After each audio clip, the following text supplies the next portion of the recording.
знаю. Это закон Кыргызстана, законы Кыргызстана. Конституция – это книга законов, где пишут правила. Не могу отвечать. Это законы Кыргызской республики.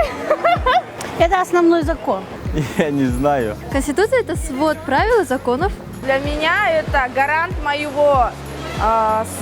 свободной жизни, моего будущего и моей защищенности.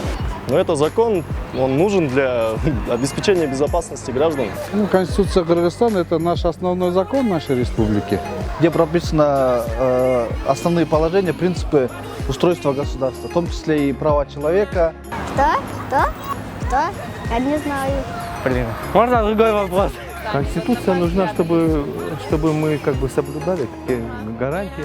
It is made for people to see their rights, to live equally in the society. Чтобы каждый человек знал рамки своих прав и не заходил за рамки чужих. Защищать родину, помогать людям.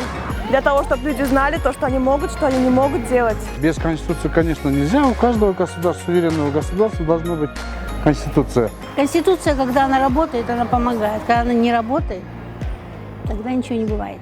Мы знаем, что она существует, но что там написано, я уверен, что процентов 50 или 60 наших людей не знают, что там написано.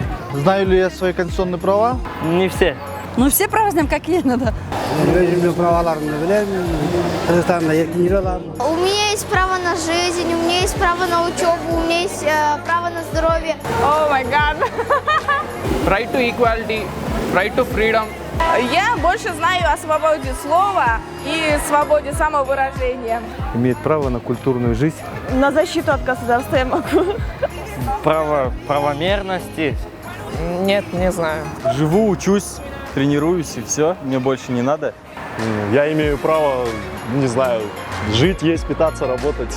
Что еще нужно? Право защищать свои права, а также свои какие-либо property, как на русском? Имущество. На труд, на жилье, на здравоохранение, на учебу. И заканчивая правом быть избранным. Избирать и быть избранным. Все люди равны перед законом.